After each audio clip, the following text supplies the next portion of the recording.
Welcome to I Know a Guy Bicycles, taking scary out of used one bike at a time. Today is number 20 of the top 20 list when you're looking for a used bike. It's about size. How do I size it? How do I know what I'm looking at for size? And manufacturing sizing is a tricky bit to figure out. Well, there's articles upon articles on articles out there in the Google world, so you can Google it all up. Try to specifically find size charts and so forth that is specific to the actual brand, like Specialized, Trek, Giant, so forth. And also try to get close to the same, I would say, age, year the model is made, if you can. Try to match the paint scheme and so forth. Paint schemes are a good dead giveaway for me to figure out what bike is what year, because they change these graphics after a couple of years to a different style. You can get at least narrowed down within a year or two, if not exact. There's a couple websites that really help with sizing. Geometrygeeks.com. That really, for the newer models, sometimes they'll get some older ones and you'll get the measurements and so forth. But what is the size of a bike? Originally, at the beginning of the day, in the 80s and the 90s, the seat tube was your size. This was the sizing marker for everything. For like mountain bikes, it was in inches. So you had like a 13, a 14, 15, 17, 16s, 19, 20, 21s, and that would change here, but really people weren't thinking of that in a perspective wise when they're looking at bikes back then. Now it's a whole science, which it was still kind of in the 90s, we were going that direction, because you have this size and this is what you're looking at. So basically, there's 3 takeaways you want to get from this for sure. Number 1, if by chance you can get a bike that's used that actually still has its size sticker, you're good. Because that way it will determine, you can figure out if it's going to fit you or not roughly. Number 2, if it's the original owner that bought it, there's a good chance he or she may have the right size in their paperwork when they purchase the bike. And if you take those notes of like, okay, looking for it, you can measure from usually the top collar here to the center of the crank. And it's usually, for road bikes, it's millimeters. And you're looking at, this one's like a 54. But if you look at the frame sticker, it's a 58. Why is this so crazy? Well, the third takeaway is back in the early 2000s and the late 90s, they started playing with compact size frames. Well, the compact size frames shrunk the frame down so it accommodates a taller rider, but they kept the length here. So the quick giveaway is the top tube. The top tubes will definitely affect. So this one's close to a 56. This is a 58. This rides like a 58. This is the sizing and the seat post and all that. So that's where it gets all confusing.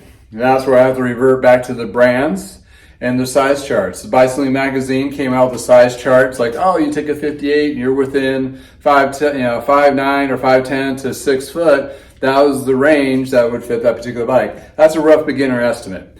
For sizing, you can go to certain particular websites that will kind of give you the guidelines of a static fit, which you can kind of try to do yourself, which is good to kind of roll through those videos. The big one is the dynamic fit, which bike shops sell, which is like a $300 to $400 charge, but they do put dots on you, and camera and the whole body mechanics and all that, which is great.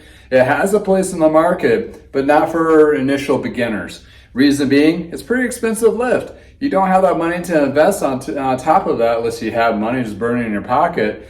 And also bike shops, with that particular lift, they're going to try to upsell you on parts like better bars, better seats, and so forth. That's part of their business. That's fine.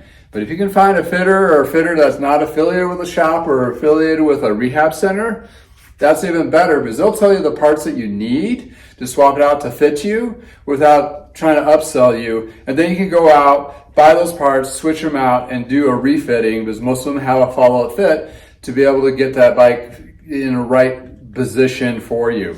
But when you're initially looking at the bike and you're just a beginner, the frame size is the first start of your journey. Because I've had a lot of people come to me from an hour away drive saying, I'm looking for a 56, and I could look at them by their height, like, you don't take a 56, you take a 58. You can test ride the bike that you're looking at, but let me grab a couple that are more appropriate for your size and fit you, and they're good to go. Don't let that scare you too much though. I mean, it is kind of scary, like, oh, I shouldn't even do this at all.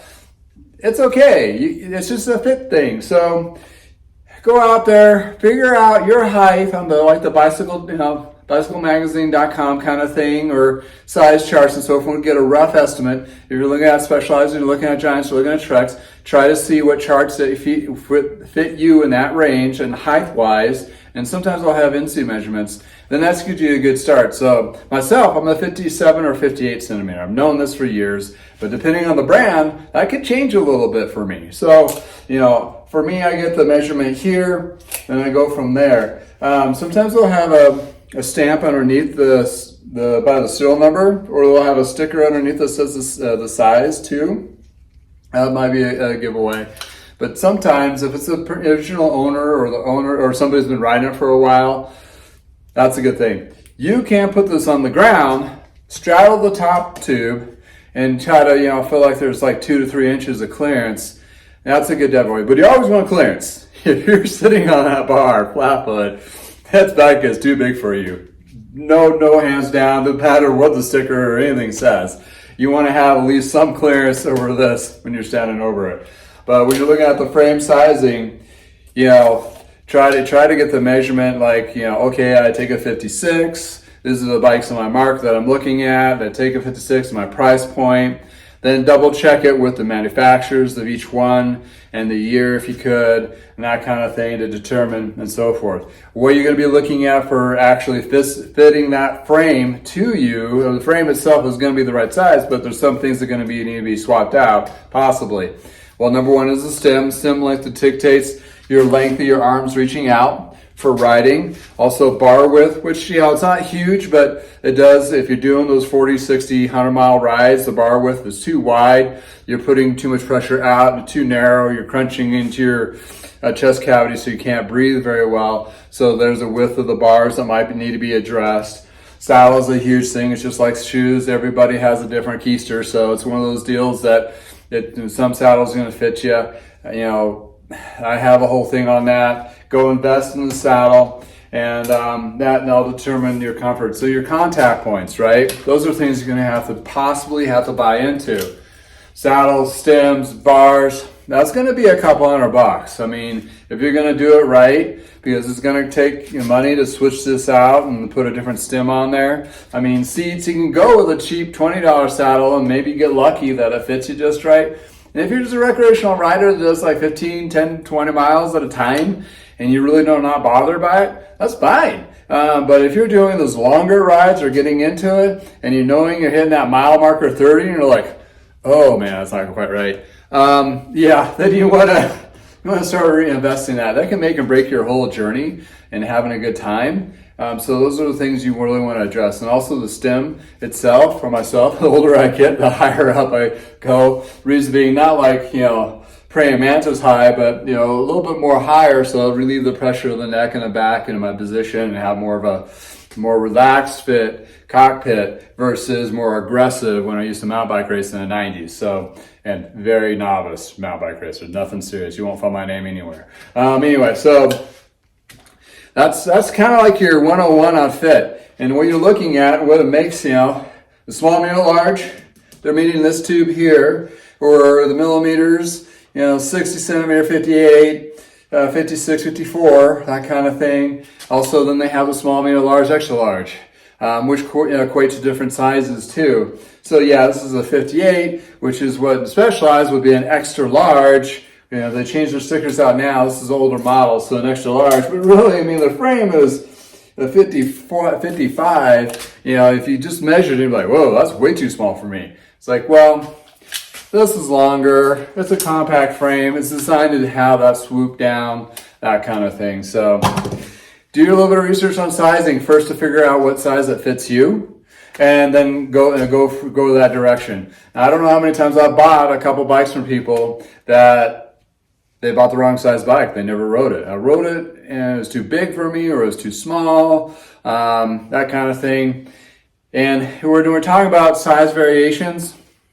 It's about a 3-inch to 4-inch window, mostly a 3-inch window between each size for height. What I mean by that is a 58 is like a 5'10" to 6 foot, or 5'9" to 6 foot range is only 3 inches. The 56 centimeter is usually somewhere around, I think it was like 5'9" to 5'11". Then a 54 is 5'6" to 5'9", so it's kind of like it scales down, and there's a little bit of overlap. So you could be on the cusp too. That's another thing as well as the close out here.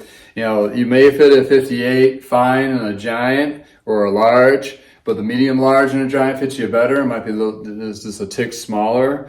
And it's always better to waver on just a little bit smaller size versus a little bit too big, because you got this angle to work with here to deal with for adjustment. So that's another little nugget there to take away. But go a little smaller if in doubt. Not like super huge jump, like 56 to 52. Don't do that. I mean, that's too big of a, that's 2 sizes down. But get yourself familiar with the sizes and how they're going to relate to you. And I've had people go, and couples like, well, they can ride the bike too, and they're like way shorter. Like, it's not going to work. I mean, one of you is not going to have a great time. Let's put it that way. So, to try to do that. And also, I guess the last thing I should probably talk about is kids, and they're growing. I got them. I got the little boogers. I mean, you want to get them into the larger size possible so you have the most maximum growth. Well, do you want them to have a good time riding? It's not a given. My daughter, she's on the fence on it. She was doing great for a while, and also she's turned off on it. It's like, okay. It kind of kills me a little bit because I've been in the cycling industry for 30 years. You should be like DNA to ride bikes, but it's not the case. So same kind of concept. You want the kids to have the best experience possible out of the gate. Get the right size for them. It could be a tad bigger, but don't go too big that they're just, teetering on that bar. And it's a safety issue too, because they're running around, they'll start cruising around the neighborhood and so forth. You want them to experience it. If you do invest a little more, there's a whole bunch of really nice, good used bikes that people have purchased at bike shops, and they're just turning around and selling them and just getting a couple, $100 out of them or less. I picked up several of them that way, just a little bit of a cleanup, and they're good to go. And it's been a very good experience for her. I'm not going to dog on department store bikes, but there are some technical issues there. They're a little bit heavier. They may not shift or work correctly right out of the gate. They may need a little bit of a tune-up or some TLC to get them running correctly.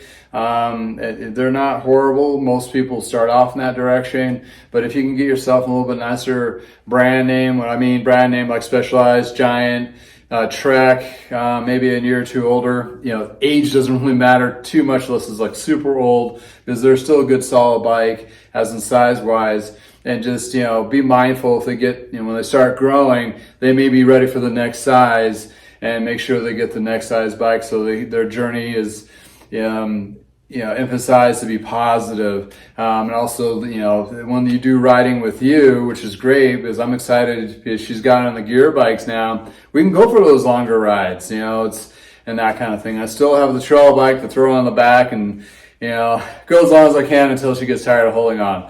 One of those deals. But anyway, that's sizing. There's a whole bunch of information out there to figure out what brands and so forth, but I just wanted to give you the used bike perspective. Looking for a bike, you can go to any bike shop and they're going to tell you approximately what size you're going to need. They're really going to be trying to sell you new, but you might be intimidated going into those shops.